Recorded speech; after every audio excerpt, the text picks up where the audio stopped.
UFOs, ghosts, spiritual and paranormal. From all of the three moons, beyond your wildest dreams. Dead Tony. Nice.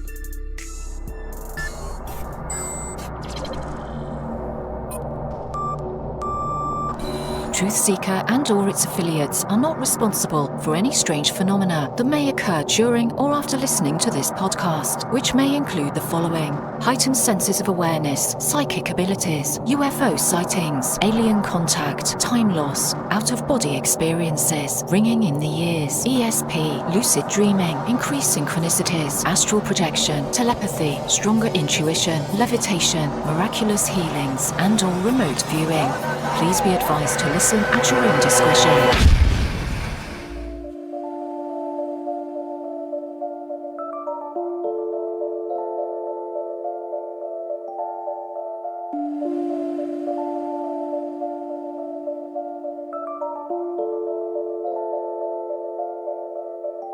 Won't you come and take me away? I just wanna be with you. Won't you come and take me away? To a place to walk on troubled seas, faith to stand when I don't believe. I just wanna be with you. Won't you come and take me away? I just wanna be with you. Won't you come? You are now locked into the TruthSeekah podcast. Gargoyles, psychics, everything's ungodly. Dark's at it. Streaming live at TruthSeekah.com. She's not a Christian. Give it up, y'all. Your portal to the paranormal, esoteric, and all things spiritual. She's tampering in dark's at it stuff. And now, your host, TruthSeekah. Yo, what's up, ladies and gentlemen? This is the TruthSeekah podcast, and I'm your host, TruthSeekah. You tuned into another exciting episode where we cover all things spiritual, leaving no stone unturned. We're going to get it in. It's going to be a good one. Make sure you guys stick around. Shout out to everybody who is listening live right now on all the podcasting apps out there. Everybody listening on YouTube, Periscope, Twitch, wherever you are, man. Hello. Leave us a comment. Tell us where you're listening at. Shout out to all you beautiful souls and everybody who's listening on your apps after the fact too. Shout out to everybody. Love you guys. If you guys have not had a chance to check out my new book, it is here. Make sure you get a copy. Spirit Realm, Angels, Demons, Spirits, and the Sovereignty of God, forward by the great Jordan Maxwell.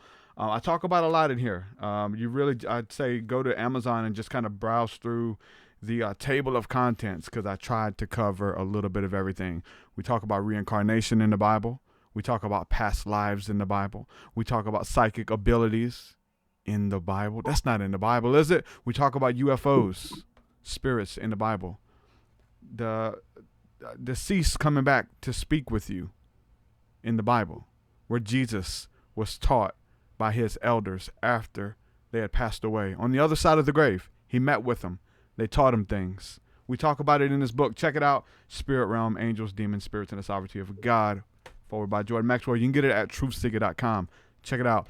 Also, I want to say a huge thank you to everybody who is supporting my work via Patreon. This is a listener-supported, listener-funded show. I can't do it by myself. Thank you guys for partnering with me and helping me to bring this to the masses. And it just increases every month. We're reaching more people.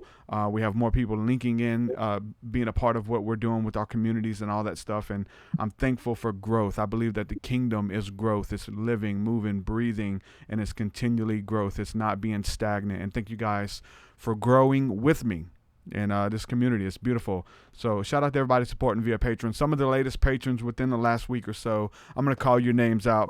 When I say your name, please stand up. TP, shout out to you. Thanks for coming on. Lishael Liam, thanks for coming on. Mystic 333, D Gordon, and who else we got here? Alex and Mikael.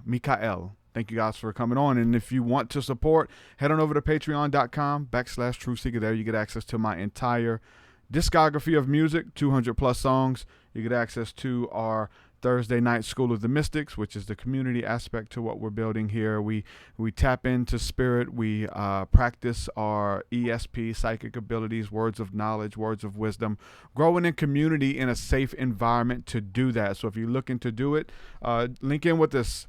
It's Wednesday this week. And so if you're listening live, we'll be doing the School of the Mystics right after this episode. So if you want to get linked in with us, you get access by becoming a patron. Check it out, patreon.com/TruthSeekah. So without further ado, again, we're talking about ESP. We're talking about psychic abilities. We're talking about mediumship. My guest today is the John Crawley. John, welcome to the TruthSeekah podcast, my friend. How are you?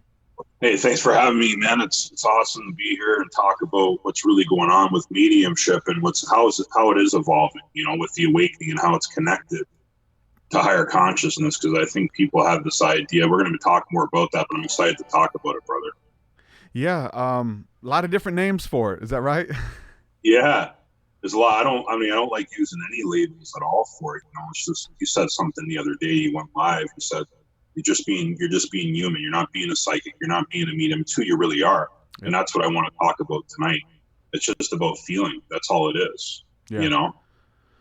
So obviously, with a video like that, I was addressing a lot of the religious people that I have in my community, and there's a difference, there's a distinction between a Christian person and a religious person, right? The religious people are kind of stuck in their ways. They're just stuck in routine, cognitive dissonance, if you will. So when they hear us use phrases like psychics, like medium, like any of these phrases that I use all throughout my book, they're trigger phrases for a lot of people. So just kind of clearing that up a little bit, man. And I think having a lot of psychics, mediums, whoever you are, prophets on here telling your story, I think that clears it up a lot. Because when I listen to people's stories, I see myself in it. And it's not so distant. It's not so strange. It's not so far out. And not just me, but everyone listening as well. So for your story, dude, just getting started out, did you have like encounters when you were a little kid? Did you hear voices? Oh, yeah. Did you see ghosts and hear spirits and stuff like that? Where did this stuff start with you, man? It was all that, man. I can remember when I was 2 years old, I can remember being in the crib. I could still remember leaving my body and coming back into my body while I was sleeping. This went on for 4 or 5 years, If I look back, I always had these premonitions growing up as well. I was 7 or 8 years old. I'd be telling my parents, I see this happening, and then it would happen, So, and then I can tell there's various stories. So I've always had the ability to see beyond the veil, which I feel like everybody has the capability to do that. But my sensitivity levels I was a very sensitive kid, an empath. And I feel like some people are more sensitive, some kids are more sensitive and they have these experiences with the other side. And it's a beautiful thing, man. But I could tell you numerous stories about, some of my readings and some of the stuff that have happened over the years, seeing my dad's business partner commit. I thought he was going to pass the night before he passed. And I actually told my dad, and my dad knew nothing about it. And I said to him, the night before, I said, listen, his name was Guy. I'm like, is there something going on here? Something's going to happen. Something's wrong with Guy. While I was in the house the next day around 12 o'clock, I get a call from my dad saying that he just hung himself, stuff like that. So I feel like we're getting messages. All of us are getting messages, whether we're consciously aware of it or unconscious to it. We're all connected to the divine, so we can pull information from each other. We can pull information from the other side. But it's all connected to one. It's all connected to source energy. You're divine. And you're creating this beautiful experience here on this planet as you become the awareness itself, as you become the source energy itself. Your mind's creating things constantly without even the unconscious part of your mind's creating things, So that's what we're here to do. Expand our consciousness, I believe, is to expand our minds, becoming aware of our conscious mind. Now, when it comes to psychic, medium, these different labels again we're throwing around. Some people would say that's only for select people. I've had supernatural encounters, but I don't think I'm a psychic. What is the qualifications? Because I'm trying to get this material out myself, and I feel like the qualifications of becoming a psychic, becoming a medium, becoming a prophet, a seer, whatever word you want to use, is just simply you want to. I feel like you just wanting to say yes is a qualification that you can learn how to tap into intuition and become an intuitive and things like that. What would you say? Qualification, I'm not, as far as being qualified, all you really have to do is tap in. You're doing this right now. We're having this conversation. We're communicating on an energetic level right now. So there's no qualification needed here because we're all doing it. We're all psychics, mediums, as far as I'm concerned. And we are consciousness having a human experience, and that's what we're having right now. So as far as qualifications go, I feel like when I'm doing my classes, I always tell my students, I always tell them, start your business when you feel like you're ready. I never tell them, I always try to encourage them to start it when they feel, not to wait. A lot of people like to wait years before they start their psychic business. I tell them to start right away because that's how you develop your gift. Is by starting right away. A lot of people think that, I don't have this gift. I'm not a psychic. I'm not a medium. What does a psychic and a medium really mean to someone? There's different meanings behind it. Now, it's not just a psychic and a medium. You're not just connecting with the other side. You're connecting to your higher self. Okay, so your higher self is connected to the spirit realm. So that's what you're connecting to. You're the channel itself. So the more you connect to yourself, the more knowledge you're going to gain from the other side. So everybody has the psychic mediumship ability. I don't really believe in qualifications and things like that. No, I believe in if you want to take a class to bring awareness to your gifts, that's completely fine. There's tons of classes online, but you're going to teach yourself how to be a psychic and medium. No one's going to teach you how to do that. Yeah, I agree, man. It comes through just practical experience, really. Like even having those encounters as a kid, like nobody can teach you that.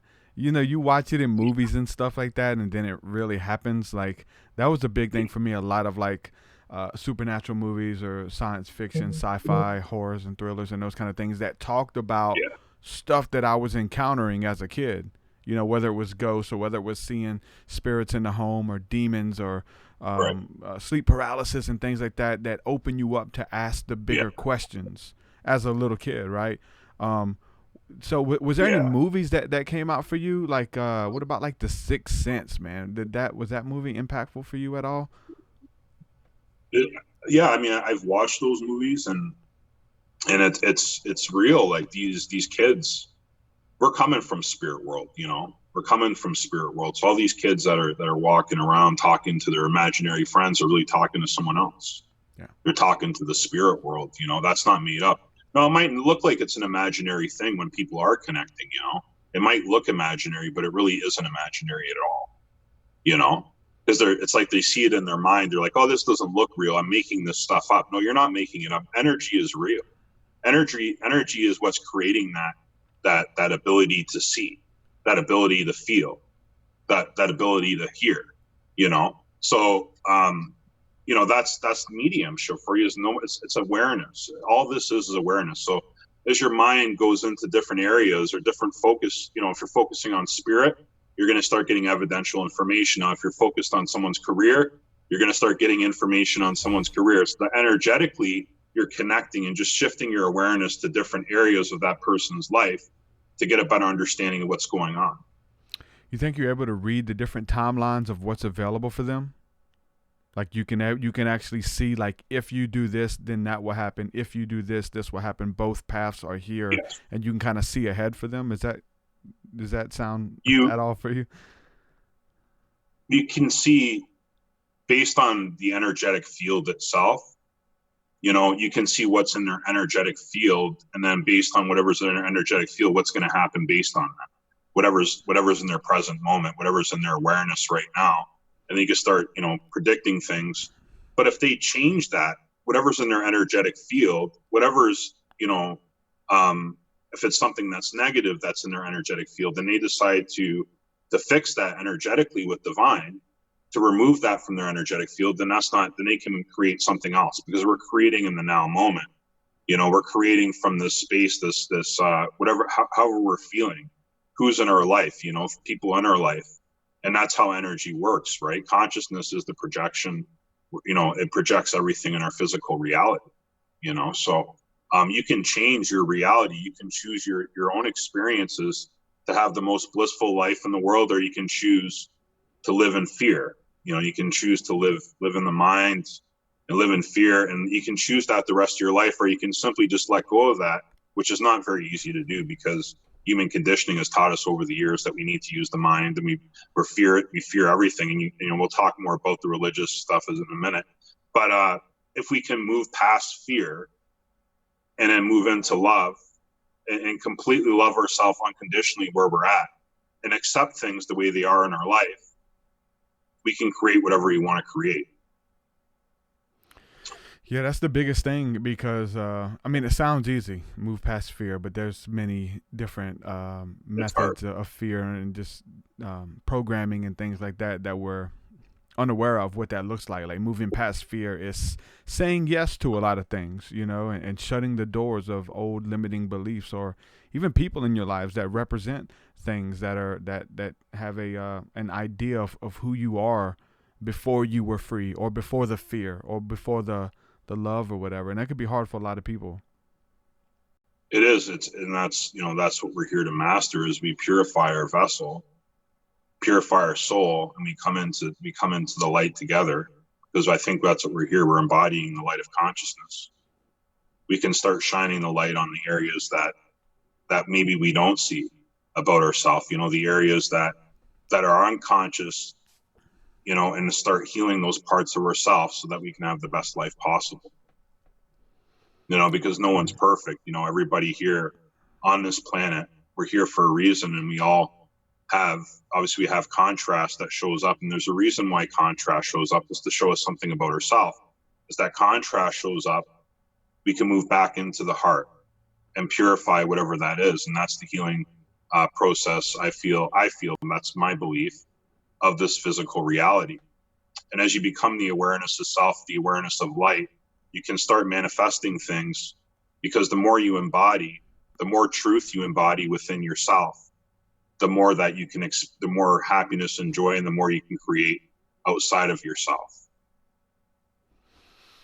And obviously that's a process of creating it and then bringing it into the now moment, right? Yeah. We're creating through our dreams and with our thoughts and the subconscious mind and all that. But I feel like a true shaman is one who's able to kind of like go in intuitively, inwardly, and pull these things out and manifest them into the now moment, or their own reality.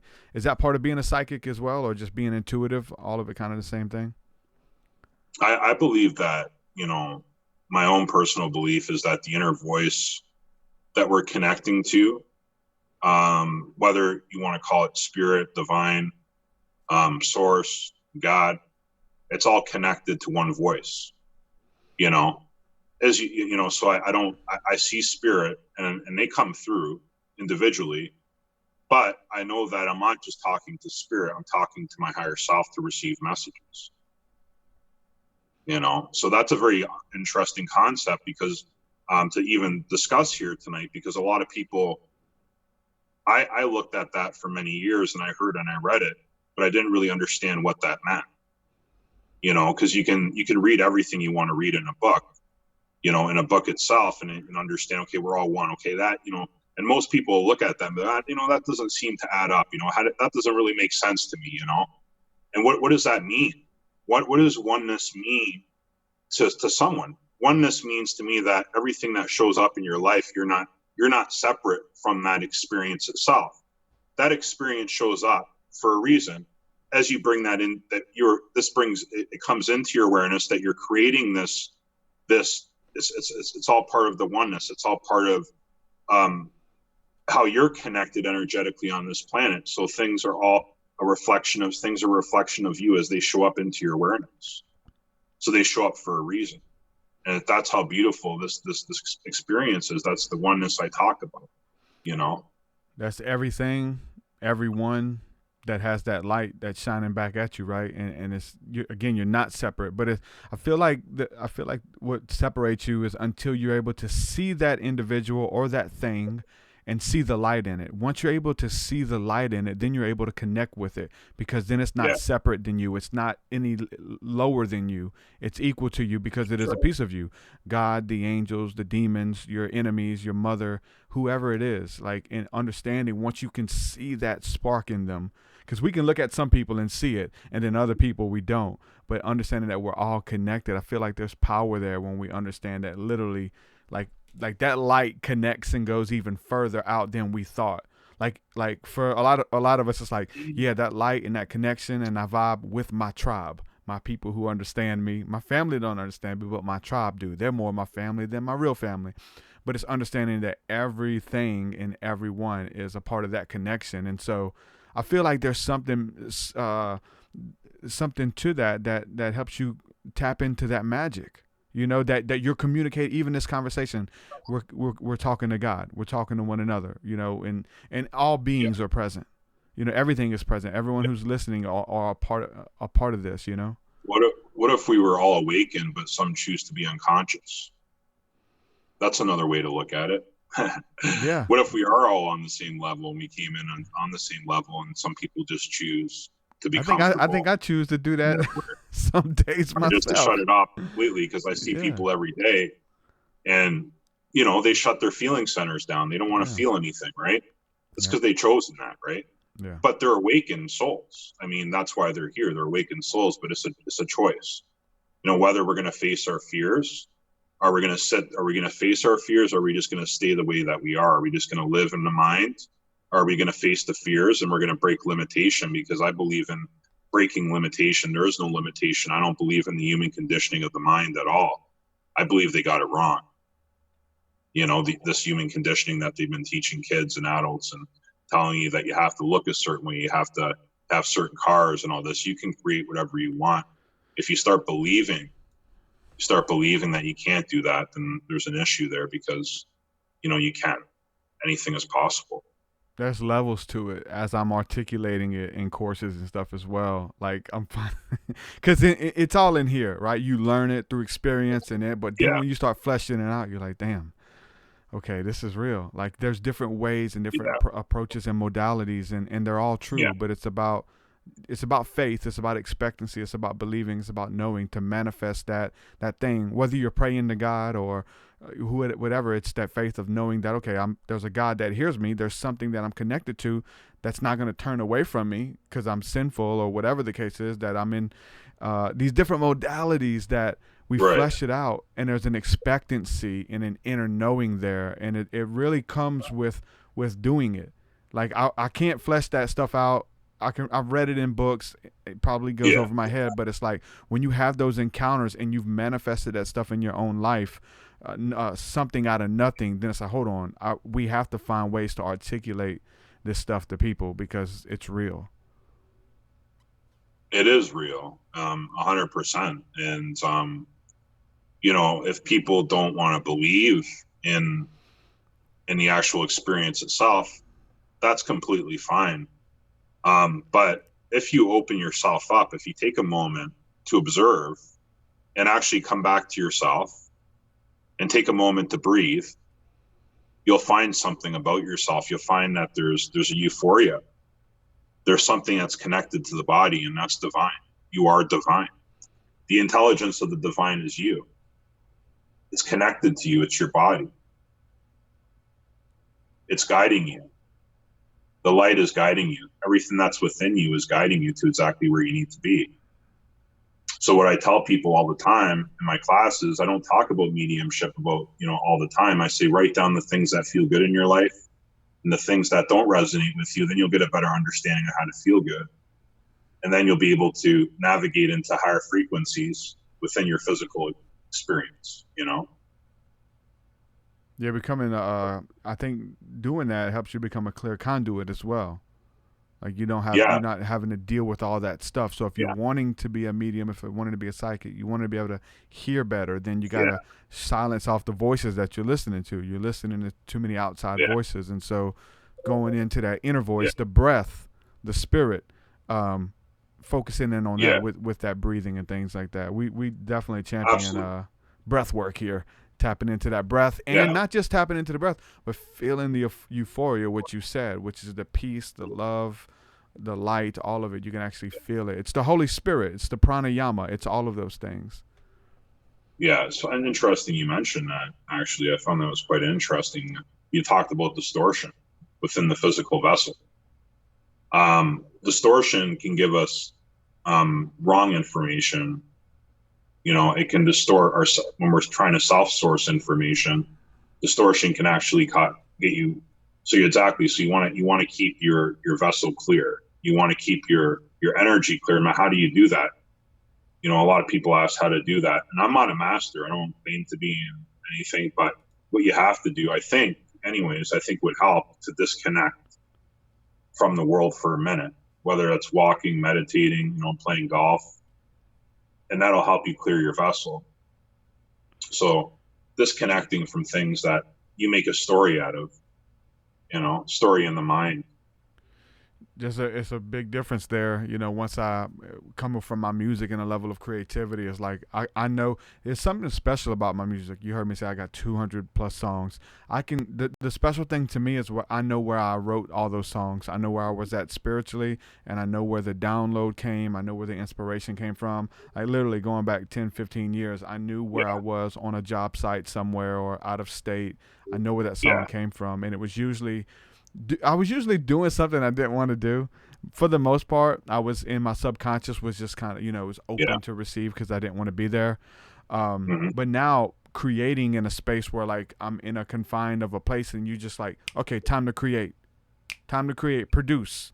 And it's like, it doesn't work like it did whenever the subconscious was free to roam with that inspiration.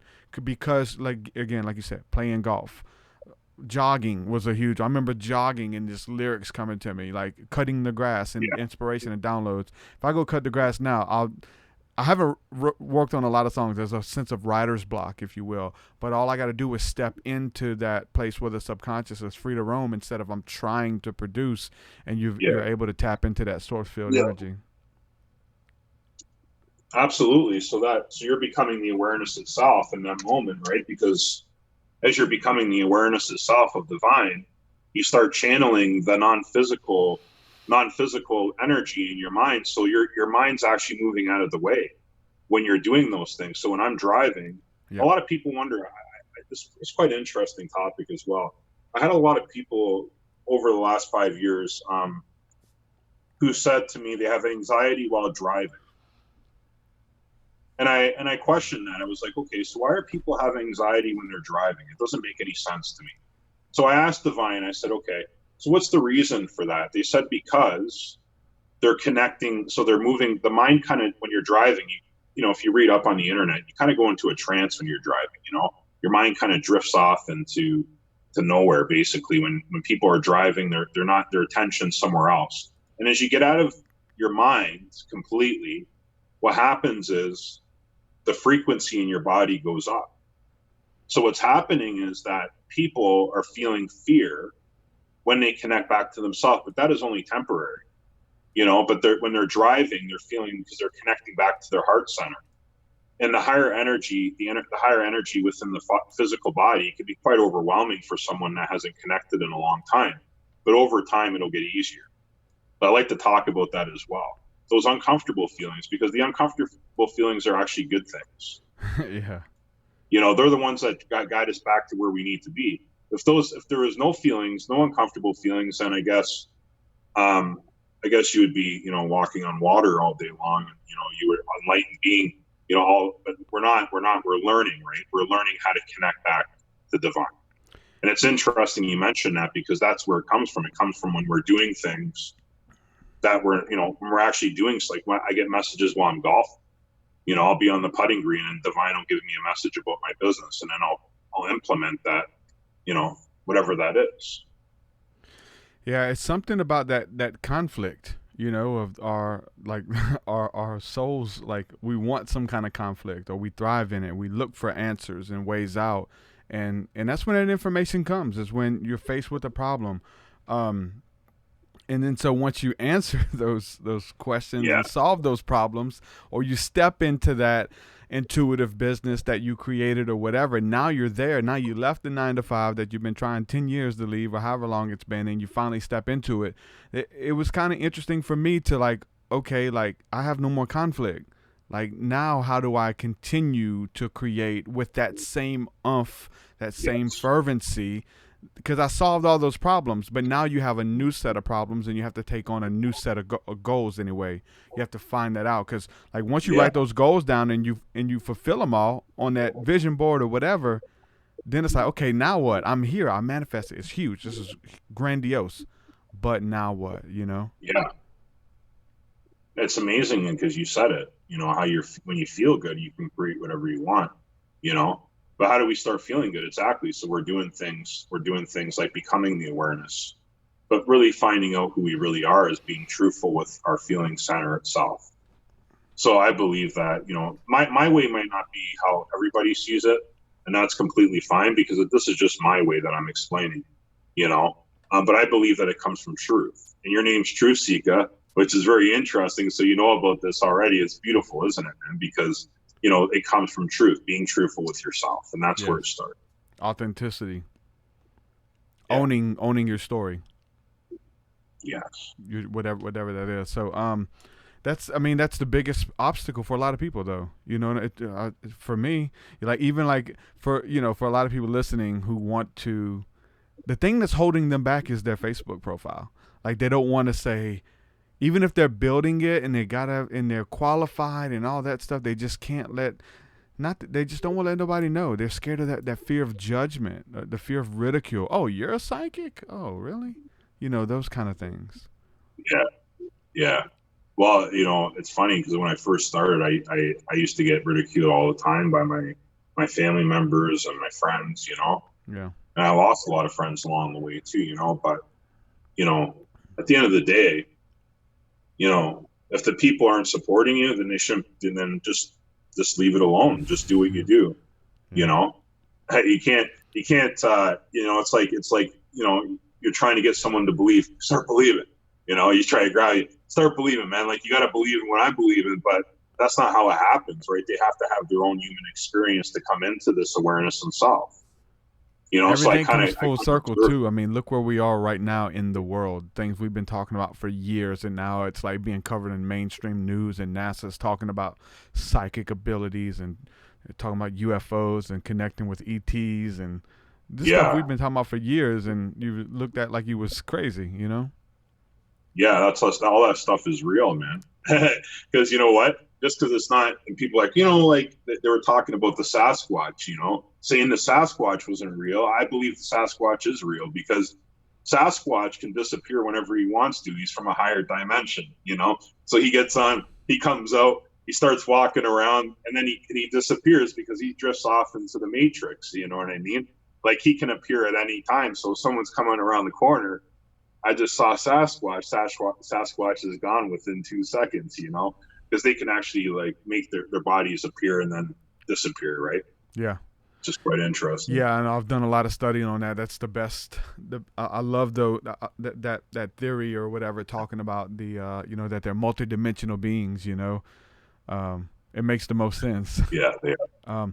Now we're talking about that, like this is something big and, you know what I'm saying, near and dear to my heart, but UFOs, aliens, angels, those kind of things. Ever had any, and I think they're all linked in. I think that having those experiences births something within you to pursue, you know, or births or unlocks something that's already within you to pursue the ESP and things like that. But have you ever had any UFO angelic experiences where they like manifested or anything like that? Yeah, one time I was watching Montel Williams on TV. Sylvia Brown was on with them? Sylvia Brown. That's where you got this from. Sylvia Brown. One time I was watching Montel Williams when I was like 7 years old, and they were talking about aliens driving around in the car, and there was a sighting of aliens. Well, I started freaking out in my mind. So I'm like sitting there, I'm like shaking, man. My cousin's next to me. He's like, "Oh my God, we're not going to be able to sleep tonight." You know, like we're losing it together. And I felt the aliens in that room as I became aware of it itself. Yeah.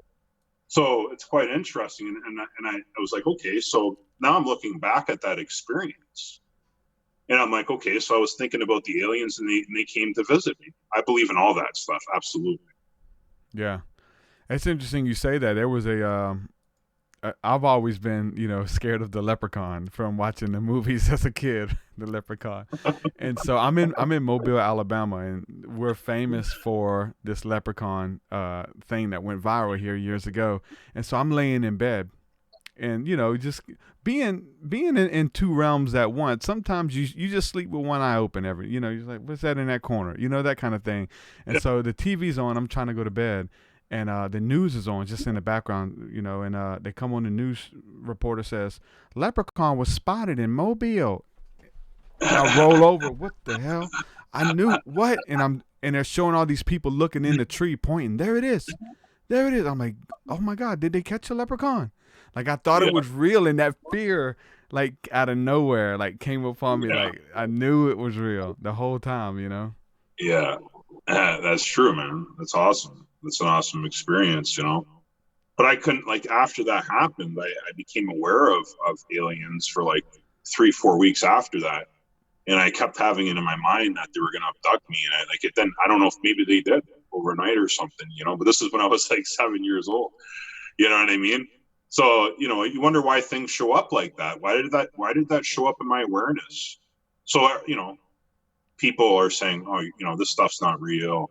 Aliens aren't real. What if they got it wrong? I think they got it wrong. Actually, I know they got it wrong. I mean, it's anything. It goes back to what we were saying earlier. Like, anything that you believe is real and can show itself to you, like all of it. Yeah. So why not believe it? Like, literally, like, if you believe it, you can receive it. Like, I mean, I've had so many encounters with otherworldly beings that step into this reality that I'm convinced, like, everything is possible, dude. Like, fairies, aliens, all ghosts, demons, like, whatever it is, it could, if you can dream it, if you can believe it, you can receive it. It'll show up, it'll manifest. Even if you created it and gave it life, and it comes to reveal itself to you. It's really deep, the way reality works. Yeah, it's quite interesting how you're mentioning this tonight, brother, because, like, why would it be mentioned? Why would it be out there if it wasn't real? Obviously, someone saw something, and then someone else saw something else, so it must be real, for sure. Something. Even if they made it up in their imagination, like even that, like, coming out of the etheric mind and the universal mind of creating it and birthing it into experience. I mean, everything that we see here came out of somebody's imagination that was birthed, right? Technology, internet, anything that's around us. And so just the power of that, when we're talking about the power of manifestation, that all things are possible, whatever it is that you choose to bring into this reality, I think it comes in the form of spirit beings and aliens and tulpas and angels and whatever you believe, man. Exactly. So, like, that's when I believe in all that stuff, man. So, when fear presents itself in my mediumship classes, I've had this a lot, actually, and it's quite normal for people to be like, oh my God, I'm feeling something that's, that doesn't feel comfortable to me, and I'm not sure what I'm connecting to. And as they become aware of fear itself in the mediumship, they're actually pulling in lower vibration frequency, so it's quite interesting how that works. You know what I mean? And so what we become aware of becomes our reality. That's what would you tell those people who start bringing in fear? A lot of religious Christian people, they approach it with fear, like because they've heard something and somebody told them, and they're just repeating someone else's fear. Like, I know people who think that if you empty out your mind to meditate, that demons immediately come to live in the quiet places of your mind. And if you quit thinking thoughts, then demons come to inhabit by default. Not angels, not good thoughts, but evil demons come to live in the blank places of your mind. Like, and that sounds hella crazy. Couldn't be any further from the truth. But these people, now when they meditate, that's what happens in their mind, and they create that reality for themselves. It's a false reality, but it becomes their reality. Yeah, I couldn't agree with you more, brother. I think it's great that you're that you're bringing this show for many, many years now, and you're bringing that awareness to people that maybe had experiences but don't really understand them. And this is great that we're doing this so that people can, you know, if they've had an experience, they can take a look at it and be like, you know what, this is something's different here, because, you know, there's no way this would have happened. It's not coincidence. You know, it's not coincidence, you know, and there's definitely something to it, you know, like, why am I seeing, you know, I saw 111, like 1111 for like 2 months straight every day. And I saw, you know, why was I seeing that? There must be no coincidence in that. You know, at first I wanted to believe it. You know, I was like, oh, it's just a coincidence. You know, it's 11:11. You know, but next thing you know, right, it shows up again, and then it shows up again and again and again. Synchronicity. So all this synchronicity shows up in front of me, and it's the same story over and over again. Not only with numbers, but with my life. Yeah. And I'm figuring out, okay, so why is that showing up again? Thank you so much for showing up. Is there something I need to look at within myself? Divine, please help me. Yeah. You know, it's quite interesting, life, right? How life plays out until we actually take a look at it and be like, okay, Divine, show me again. Thank you so much. Now, and then you actually start working through those issues or whatever you have, you know, whatever your personal issues are. And then that reality changes. And then then you have a different reality. So you can repair this, you know, if you want, you know, type of thing. So when those things show themselves to you, I'm like, I don't ask for nothing else until maybe it's integrity, I don't know, but it's just the way, like, you know how when you have those things show themselves to you, I don't try to skip a step, because usually with the synchronicities and with the numbers and all that stuff, it's showing you things that you need to do, bringing up traumas that you need to get over, people you need to forgive, whatever it is, but like making sure that you're, because like it can become stagnant. Like, you know, where like there's synchronicities every day. Like the TV's talking to you, like the billboards are talking to you. Like it gets really insane, but it's beautiful. Like it shows you how magical life is and how close God is and how everything's connected. It's the breadcrumbs of the universe. But if you don't do the inner work and you don't do the due diligence with the information that's coming through, you'll come to a place where it's like a water faucet that's on that just gets stifled and turned off. Because you haven't been faithful with the stuff that you've been begging for. Many of us, hey, show me something. Give me a sign. Okay, here's all the signs you need. What are you going to do with them? You're not even following the signs when we give them to you. So it's like making sure that you're faithful with all of this magical stuff. And if you are, they just continue to keep flowing. But I feel like when it feels like it becomes stagnant or turned off, it's not when we're like, we've kind of like paused the process or whatever. Have you ever felt like that? There was times where I felt like everything was magical, and then in the next 4 months or whatever, and it was because I did something I knew I wasn't supposed to do.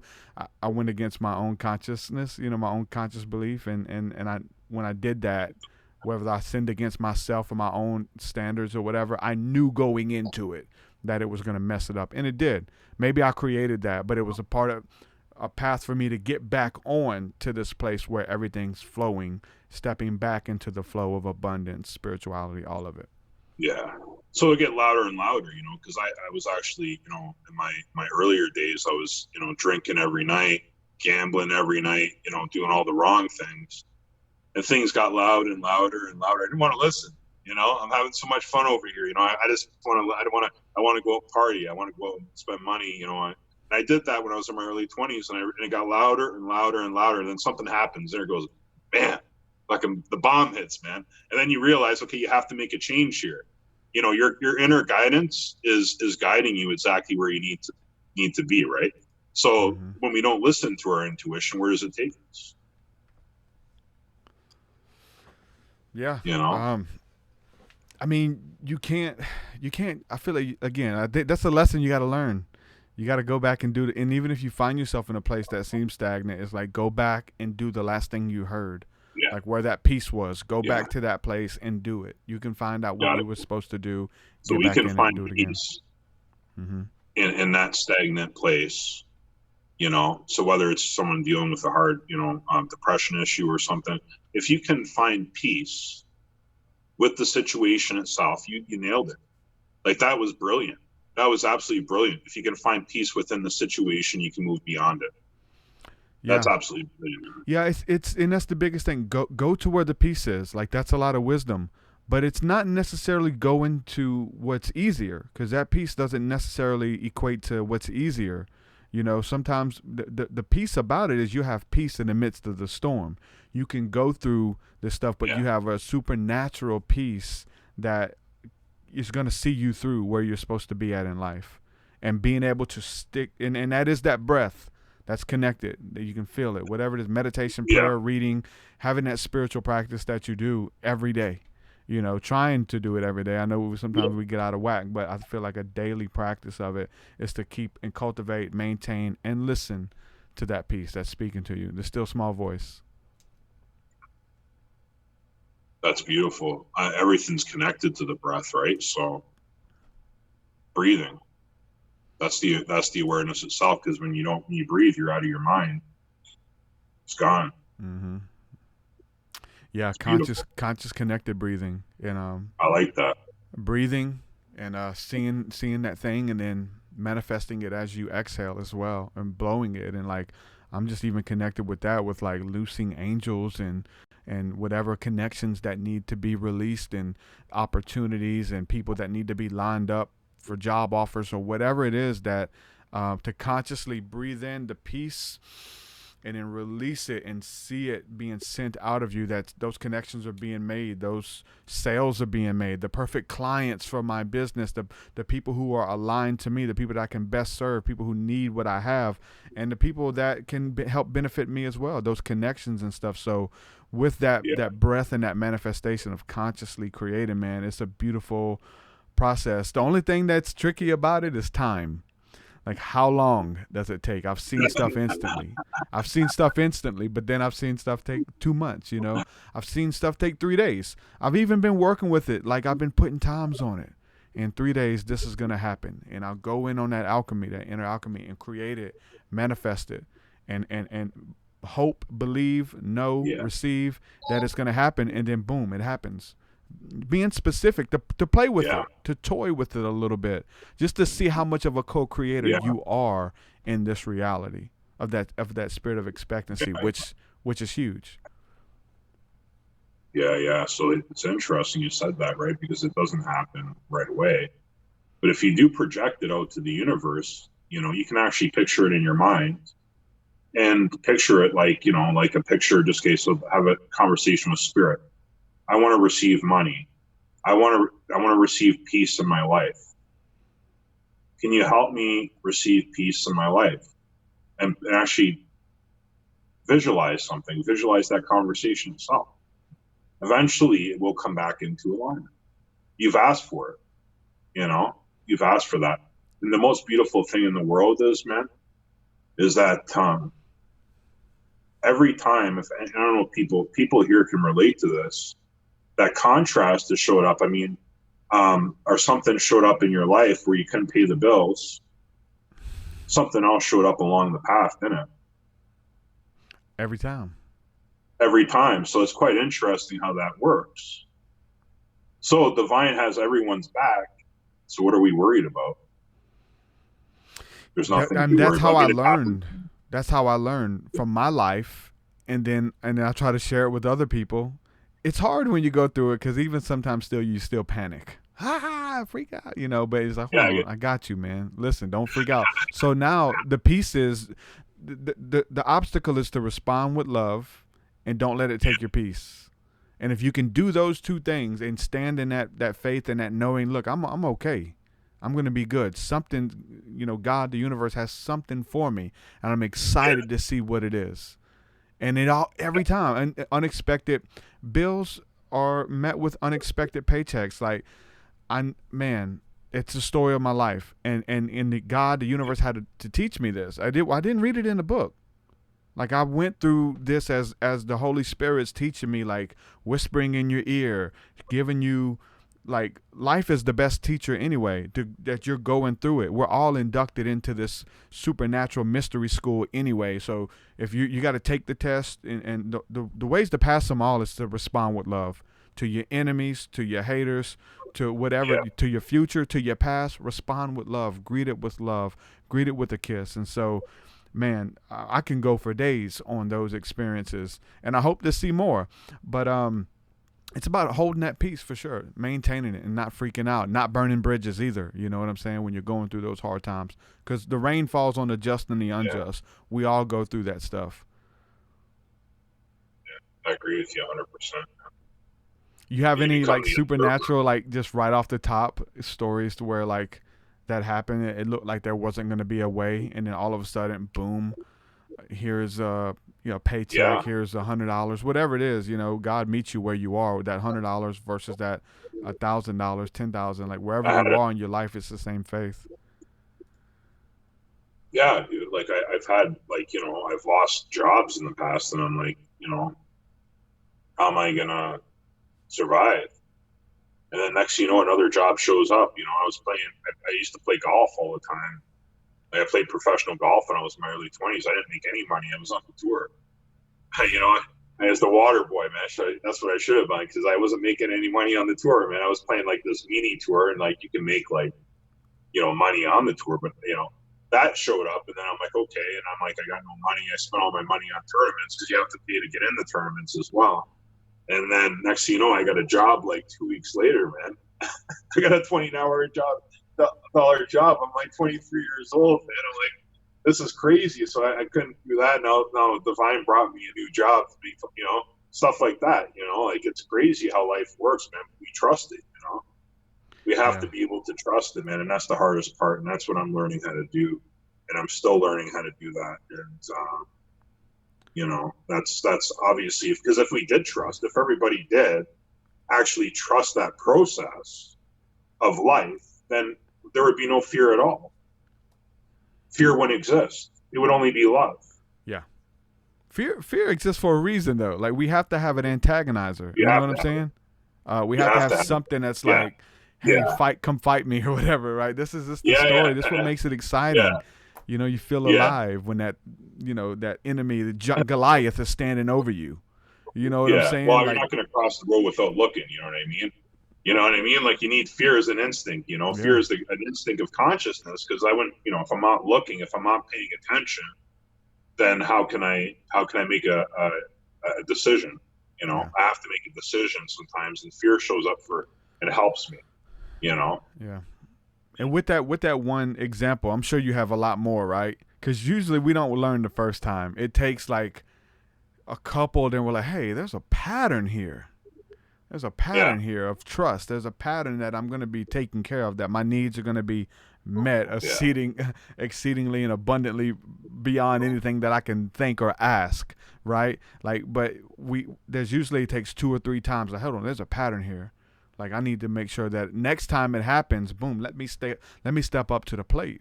Don't let me freak out, panic, take a step back. Let me stand up to the plate, respond with love, and see it.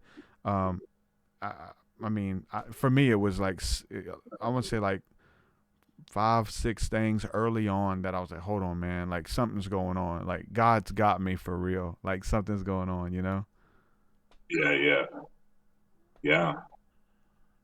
It's pretty crazy, man. And look where you are now. Yeah, we're just following the signs, dude. Like, the synchronicities. Just make sure that you're in tune with the one who's setting those synchronicities up, and you're good. And literally, if everything's connected, everything that's created, everything that you feel like your enemy, everything's against you, you have to have those antagonizers. You have to have enemies. Like, you know, there's a reason, you know, there's levels to all this, but knowing that there's a source behind all of that. And even maybe looking at those people again, like we talked about at the beginning, the people, the situations, the circumstances, the author behind that, like, you can co-create with them. You can co-create with the universe, with God, to know, hey, I see what you're doing here, and I'm going to do this. I need you to do this. Help me, teach me how to do it. Who's better to learn from than the one who's a creator in the first place? We're little creators. We're creating courses, music, podcasts. We're creating all kind of things, but we're connected with the creator of the multiverse.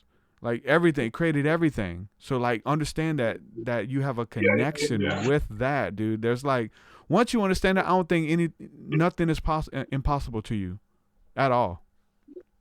That's right. I love that. I love what you said there. Beautiful. Thank you. Good stuff. But then that's just we have to be reminded. You know what I'm saying? Because I know it, but I have to be reminded. You know, we all do. We get shaken up, and some of these blind sides and stuff like that, and stuff hits us. But it's part of it. It's part of, again, the human experience and feeling alive. You know. Yeah. We talked about, you know, I want to hear more. Like, have you, about these experiences and stuff, did you ever go through any of the dark stuff? Like maybe even getting into some of this stuff of like maybe even a dark occult stuff, or trying to make pacts with dark spirits, or at least what you perceive to be dark spirits? Oh yeah. When I first started doing mediumship, I had experiences like that every day, man, for like 2 years. Mm-hmm. But I believe that I ascended to a higher vibration. Yeah. So that they can't come near me anymore. So whenever I have a spirit step forward, I feel high vibration. You're welcome here, brother. Come on. Here's the door, man. It's wide open. Yeah. But I don't look for that. You know, whenever something happens, like I had one experience last year, you know, where I felt something. It was very uncomfortable, and you know, and stuff like that. But it happens. It doesn't happen very often at all, you know, anymore. I mean, but you're not. Everybody's here protected, you know, by divine. You're protected by their spirit guide. So if it ever becomes an issue, which I don't think it will be for anybody, I mean, you know, just ask divine and say, divine, please show me the way, and leave it right there. I believe that a lot of this stuff that people are going through with this stuff is actually ego-based, fear-based. So I actually believe that they're making it up in their mind. It's not actually there. Yeah, there's a big, you know, even in the Christian movement, there's a lot of talk about that right now. Yeah, it's just just the mind's like, you know. So in the religious faith and belief, you know, I'm not going to sit here and criticize religion because I believe we're all one, right? But it seems quite interesting that, you know, in the Bible it says, "Thou shalt not judge," and it also says, when we say something to someone. So if I come on your podcast, you know, and I say something, I say, okay, you know what, you're working from this or you're working from that. That's not because, in my, you know, from observing all the years, I don't believe someone would be saying that because they have a problem with you. I think it's the issues with themselves. They have fear within themselves, and they're not sure what to believe in. Yeah. But we're all one. It doesn't matter if you're religious, doesn't matter if you're Buddhist. None of that really matters, you know, because we're all one anyways. So the Holy Spirit, you know, the Catholic or whatever, it doesn't matter because we're all connecting back to source. We're all going to see it differently, and that's completely fine. Yep. Because we're looking at it from a different aspect. I was listening to something the other day. I can't remember what it was, but they was talking about how this one philosopher said that there was like, no, I know who it was. It was Gary Busey said there's 365 ways to see a elephant. Yeah. Every time you step from a different perspective, you'll go around that elephant. And it's true. Like, you know, we're seeing the same things, but from different perspectives. And that's here in America. And I step into what I piss a lot of people off with is throwing the, you know, Holy Spirit names with Kundalini, with pranayama, with chi energy, with tachyon, that life creative breath force of the world. It's the same thing. And so everybody wants to own their little perspective though, because they haven't seen it from this other one on the other side of the world, the other side of the elephant, you know, where Gary Busey is. Like, they haven't seen from his perspective. And so there's a beauty in that. Like, it helped me so much to put myself in other people's shoes and see at the end of the day, a lot of us are talking about the same thing and don't even know it. We'll kill the other person just because they're explaining it different and stuff like that. It's so crazy, but people are waking up, man. This work that we're doing is really catching on, and people are having awakenings. And for me, a lot of them are in the religious communities who are coming out of dogma and tradition, and they're having beautiful awakenings, you know? It's beautiful to see, you know? But like I said before, man, you know, it doesn't matter how you see things. It's not really how you see things outside of yourself. It's how you see things within yourself. And so, you know, you can say, okay, so church brings me happiness. but really happiness is found within. So by you going by the church, you go to church, maybe you're finding yourself within while you're at church. Yeah. Yep. You know? Well, they definitely had to have an awakening there because the churches have been shut down. And therefore, they're panicking. Like, people were panicking. Like, we got to go to church because they didn't know how to shut their door and really do what Jesus said, to go within, that the kingdom of heaven is within you. And when you pray, shut the door and commune with your heavenly Father in secret, and he'll speak with you. Like, come on. Like, you're supposed to be in this movement or this religion, and he's telling you what to do, but you're doing the opposite. So, like, for many people, it's a forced awakening. You know, all this stuff going on with the kids and all that stuff. A lot of people, and that facilitates awakening to make you question your reality. And hold on, I thought these people loved us. I thought these people were here to help us, and all of that helps to shake you and wake you up. And that's what an awakening is. It's a rude awakening for many people. Could there be a chance that, you know, I don't want to offend anybody, that the human conditioning has taught us that we have to believe in certain modalities to live a certain way? Because I was raised, you know, in a Catholic faith, and I was told that I could only be Catholic and I couldn't be anything else. Now, when I first started spiritual work, when I started spirituality, I was told something different. You know, so they said, okay, that was just your human conditioning, and it was I was so scared. I still remember that day, you know. I was like, my mother and father told me it has to be this way, man. It has to be that way. Yeah. And there's no other way. There's no other way to see it, right? But I was scared shitless because the mind is programmed over the years to believe a certain thing. Yep. You know? So if someone tells you something for 20 years, you have to do it this way, and this is the only way you can do it. You start believing that after a while, so try unlearning that behavior itself. That behavior itself might take you a little while to get past, right? So, yeah, it's huge because, and the funny thing is, I'm reading the chat here, and somebody posted a scripture. There's a scripture that says, like, in one text it says you got to hate your mother and father to be worthy of the kingdom. And the word hate, that's not the best translation, but it talks about, like, you have to, many times you have to abandon the religion of your fathers. You have to step away from it. And in many cultures, like, you were killed. Like, even I know the Catholics, again, they tell you that when you go through, when you turn 13, they slap you on the face and say, hey, don't ever turn away. Don't you ever leave the faith. And I know people who are Mormons who go through very similar things. And if you leave the Mormon faith, you are done. They break off all communication with their children.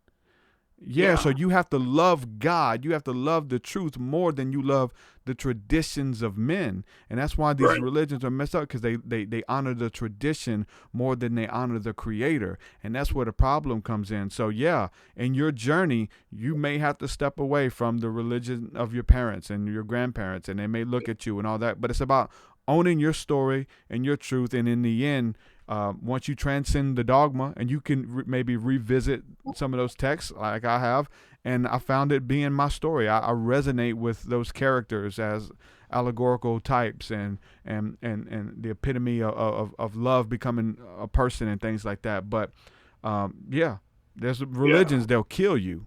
If you abandon the faith, they'll kill you. So yeah, I mean, part of it.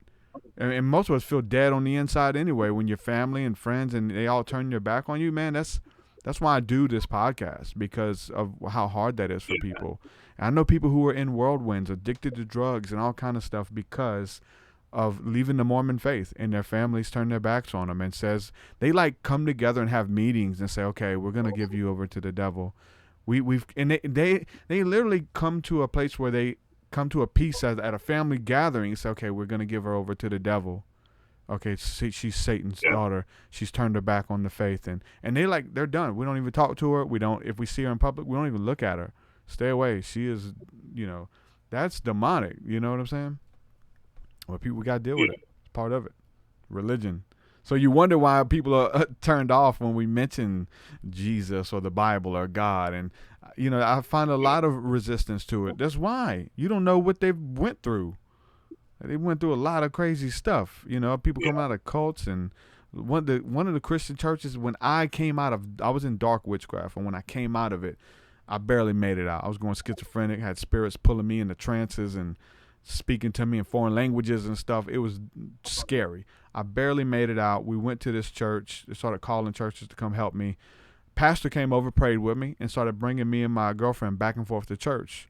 We move away, left state. We come back to visit a couple times. Come to find out, that church ended up getting into animal sacrifices, and they were getting into child pedophilia, trading each other's children off within the church. The pastor would trade his children out with the sheriff and the teachers in the school, and they were all in on it. This church that took this weird route to become like pentagrams, blood of animals in the church, crazy stuff. And this is coming out of religion going on, and you don't know what people have been through, you know?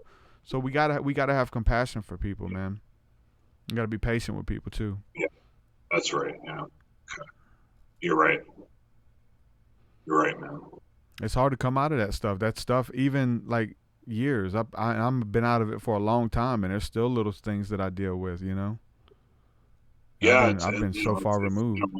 If someone's been, told certain things and they can't, it's ingrained in your mind, that it would be hard to look beyond that. But what I can say is that there is no right way or wrong way of seeing things. And I keep saying this to people because it's whatever resonates with your system, with your energetic body. Now, if it feels good to you, then that's what's in alignment with you right now, but that could change in the future. So the way I looked at things, when I first started mediumship, I would connect to, the ascended masters, right? So they resonated with me at that time. And then I would connect to the angelic realm. It was about 2 years later, I started connecting more to the angelic realm, so there's all kinds of things that would show up in it at different times and different levels through my consciousness and my awareness.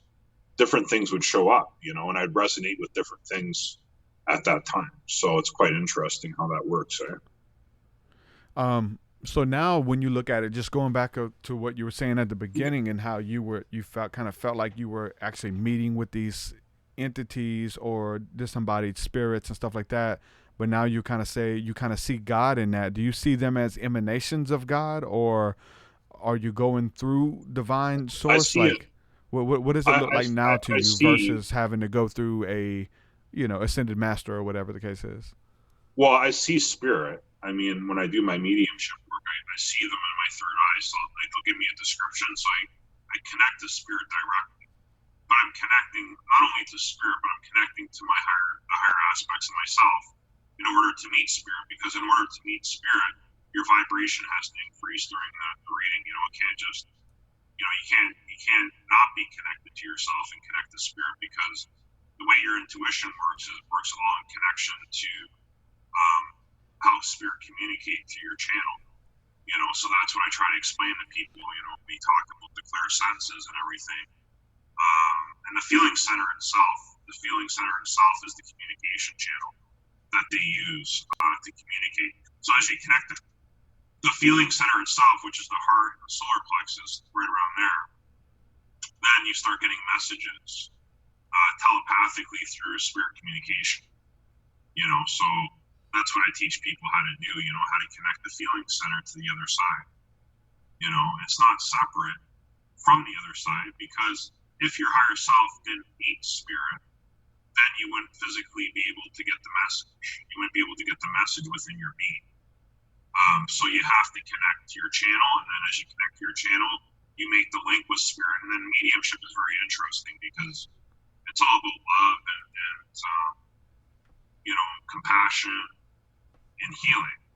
And that's why I chose mediumship more than psychic work, because I didn't really want to get into too much of what's going on in a person's life. I wanted to bring positive, uplifting messages that their loved ones are still around them. And I never will give. Now, it's been doing this for like 18 years now. I will not give a message, a negative message to a person at all, ever in my readings. It's all stuff to look forward to. Stuff that are coming up in their life, stuff that they can, they're striving towards, and that's what we need to bring. As a psychic, you have to set the intention. As a medium, you have to set your intention. The intention is love. Wow. And it's about giving that message of love. If it's not coming from love, then you're probably making it up. I love it, dude. Your audio just kind of got really weird for a second. It kind of got hollow. I don't know if it. Oh, really? I don't know if you need to reconnect or something, but it sounded really weird. Say something. I'll come back in 1 second. Okay. 1 second, right? All right, great.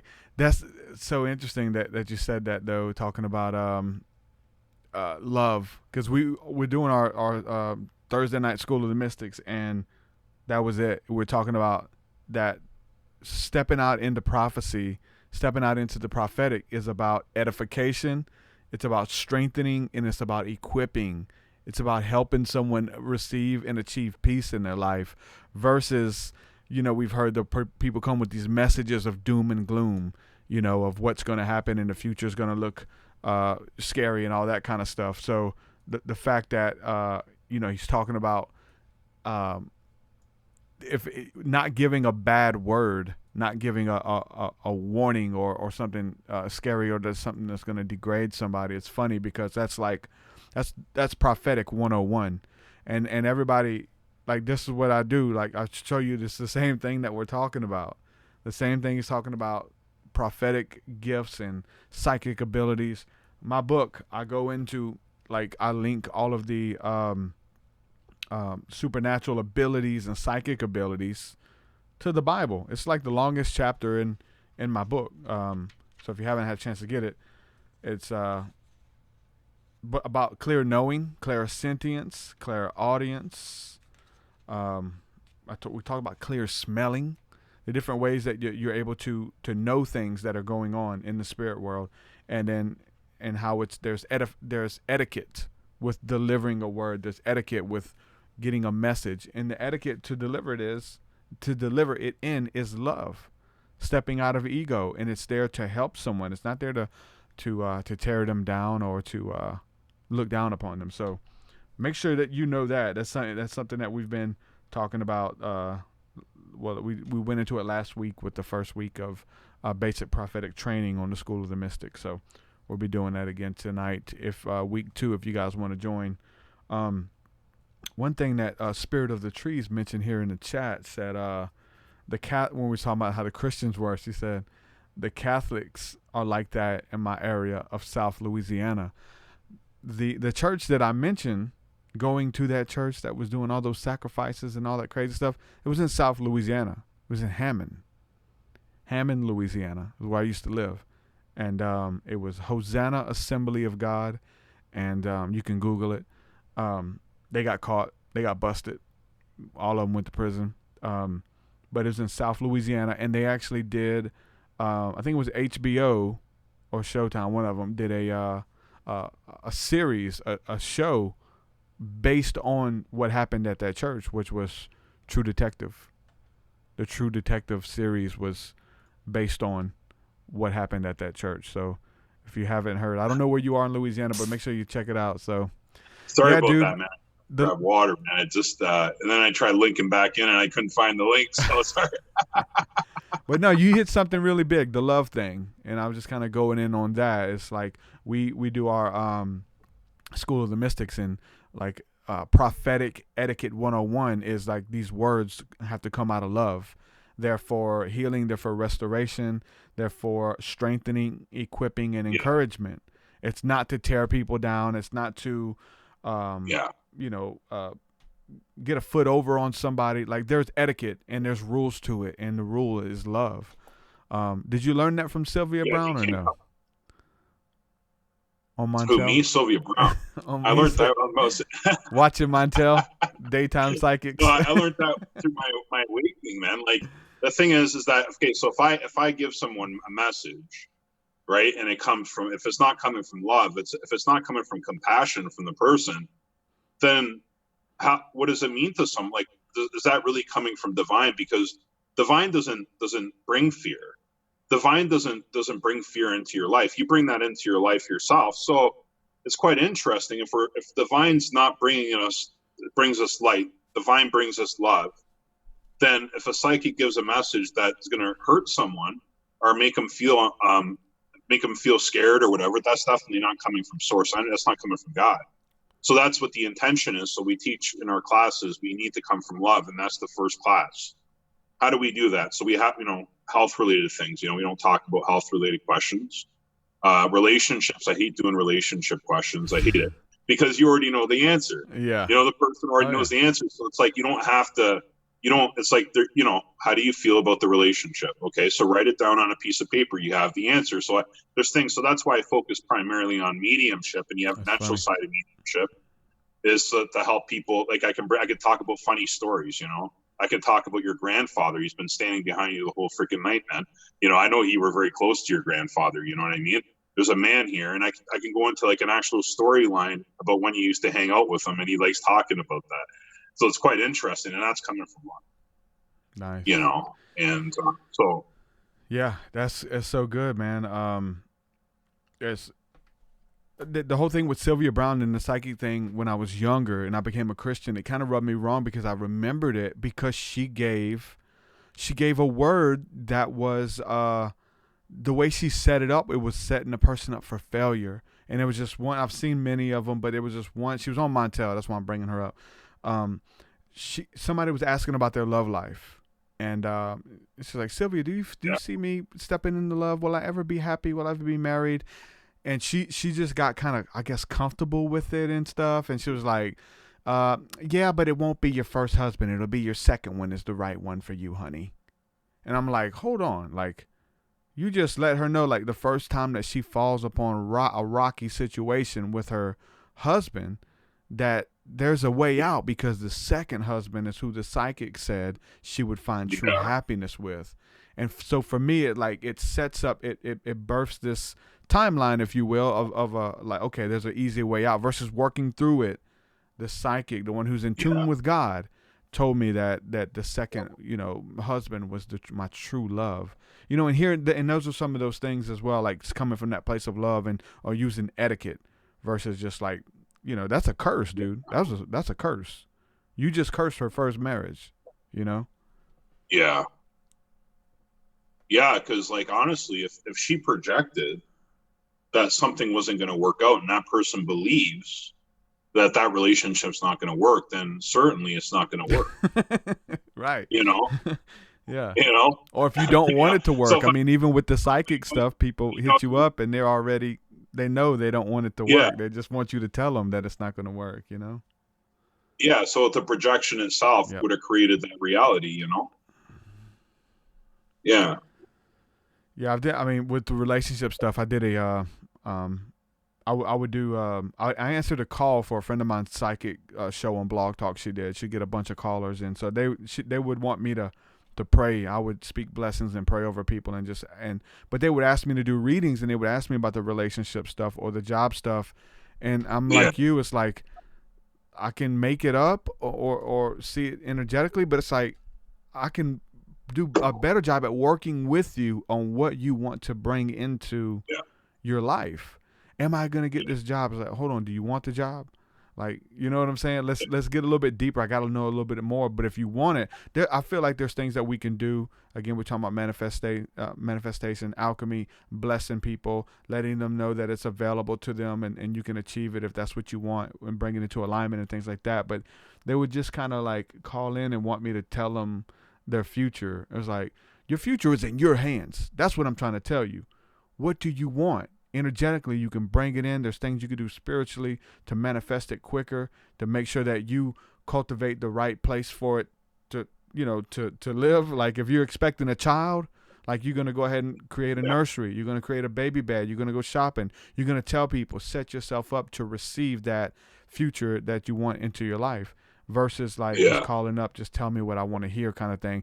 Because a lot of those people, and this isn't a dig, but they'll just call as soon as they hang up, they call the next show.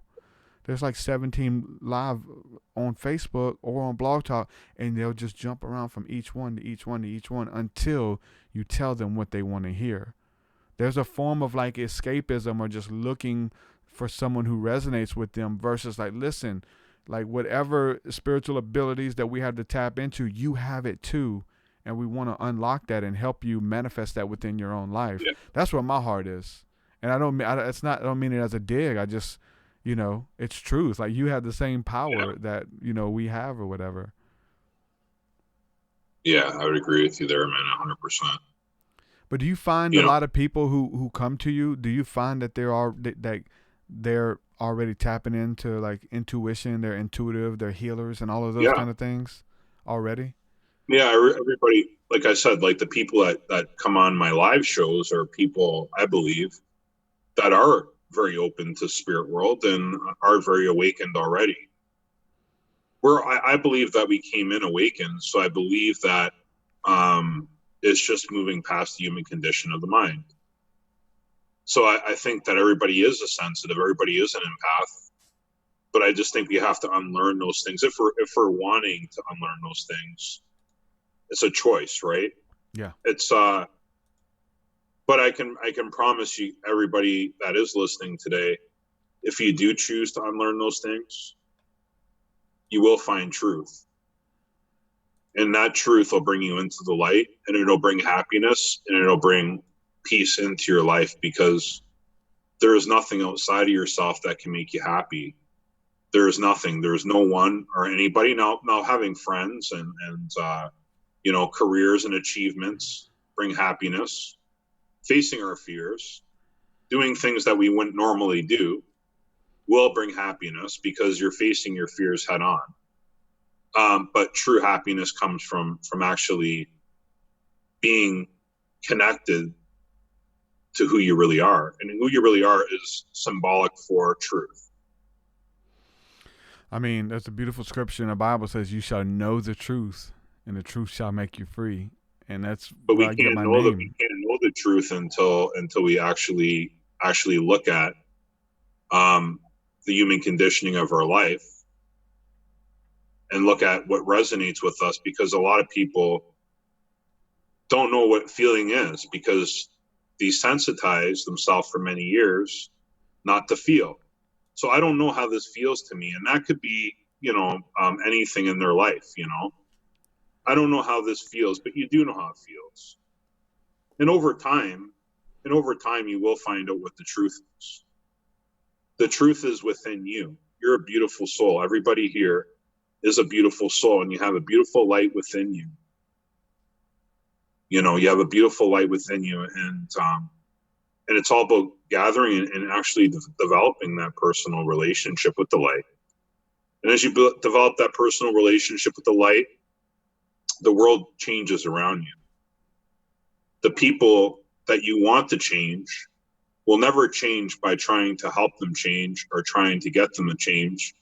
It only happens when the change happens within the self, and then they start changing as they see the change in you. And that's the most beautiful part of life, because I always had this idea that I was going to change the world to make it look like the way I wanted to see it. But the truth of the matter is I can't do that because it doesn't exist. It's not going to happen that way. But if I make the necessary changes to myself, then that person might start making the necessary changes to themselves. And then the next person and the next person after that. The light is contagious. And people and entities and everything were drawn to the light. Just go out into the forest and turn on a light, and especially in the South, and see what happens. All the bugs, the animals, everything is coming to the light. So again, and I'm with you, we all have that light. I feel like the light shines brighter for different individuals. They have ways of working with the light, cultivating the light, fanning the flame, that fire that is within you, through spiritual practice, through knowing oneself, through walking in authenticity, through being, to thine own self be true. If you're not being honest and true to yourself, you're not going to be honest and true to anyone else. So make sure that you love yourself and you love God and know that you're loved, and reciprocate that with every individual, because loving them is loving yourself as well. And so it's just this one big happy experience, this big happy family that we're a part of, and fanning that flame in others. I feel like when we do that kind of spiritual work, whether you're giving readings, whether you're doing energy work, whatever it is, I feel like we've been talking about this, that we get so much healing from that as well. Like us stepping in that power and being in that energy and being a part of that, facilitating that for people, it does so much for us as well. Do you feel like that? Yeah, well, I mean, whenever you help someone else out, you're helping yourself, because it's actually bringing awareness to something that you need to work on within yourself. Yeah.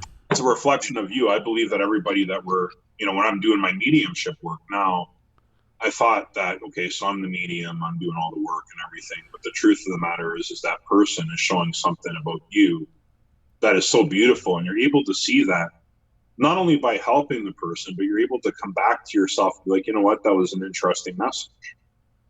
And then it comes back, there's a reflection. So as we come from love and we show love in all different modalities, whether it's a reading or helping a friend, that love is received back.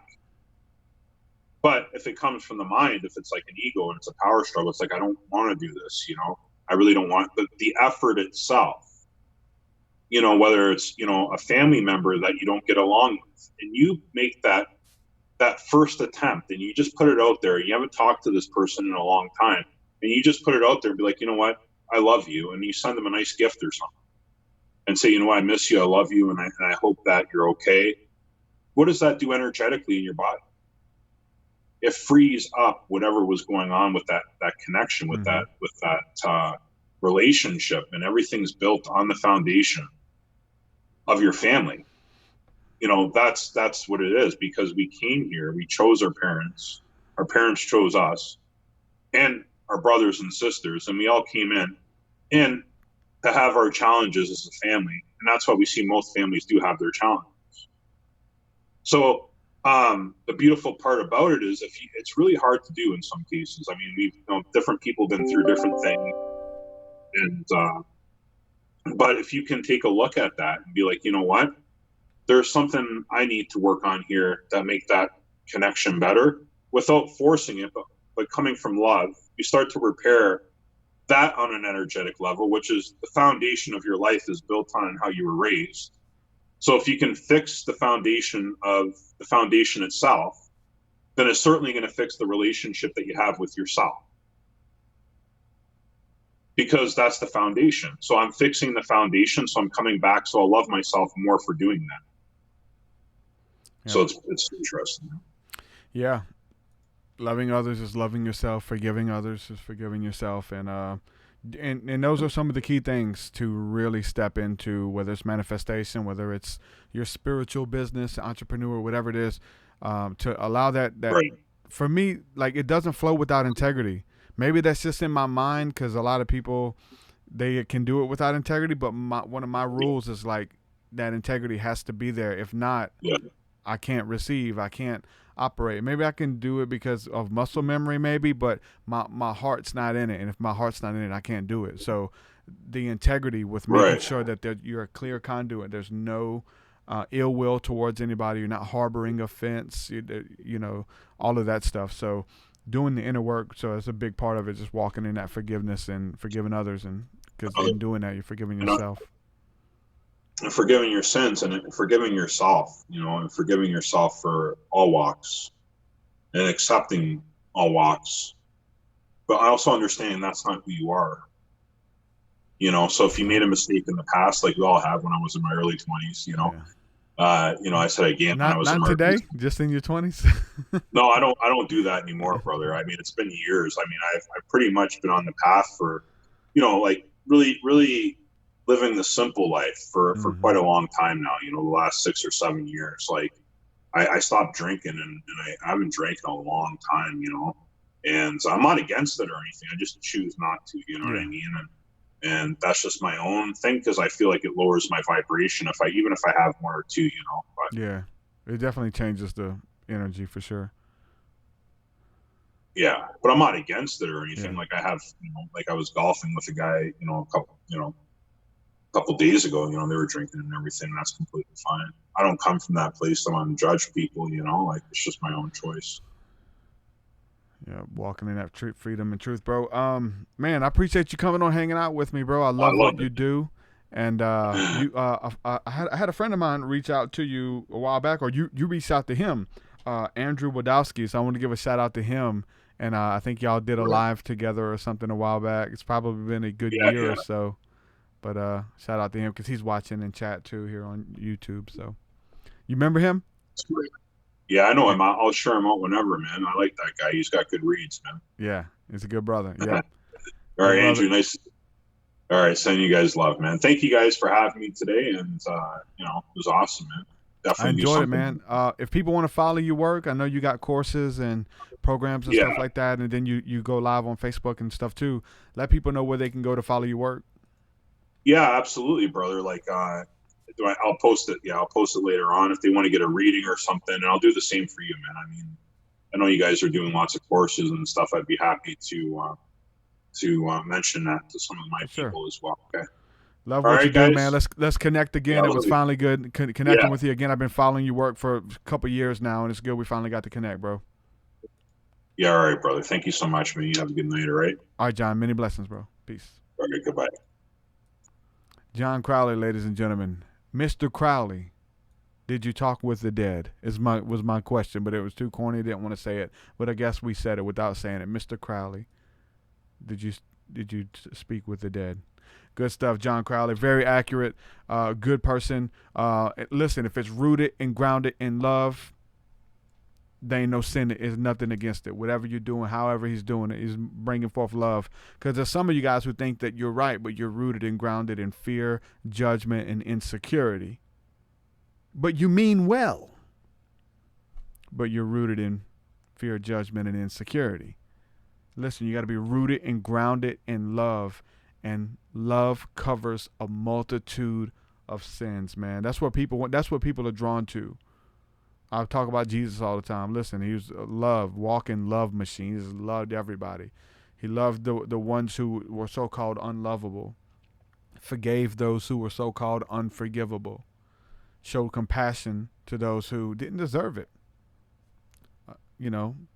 Prostitutes, drug addicts, drunkards, people like me, people like you. Listen, tap into that love. That love is the source of all creation, a universal love that is your birthright, that's your inheritance as sons and daughters. If you want to create, if you want to bless, do it through the breath of love, the spirit of love. I love you guys. Thanks for hanging out with me. Make sure you check out my Patreon. Check out our School of the Mystics, which is what we're doing tonight. If you're looking to get connected, love each and every one of you guys, and we'll do it again tomorrow. Got more coming. Peace, guys. Shalom. Your way so much higher than mine, so much higher than mine, so much deeper than mine, so much deeper than mine. Well, that does it for this episode, folks. To hear more episodes of the TruthSeekah podcast, head over to TruthSeekah.com. And if you're wanting to support the show and get rewards, go to our Patreon page at patreon.com/TruthSeekah.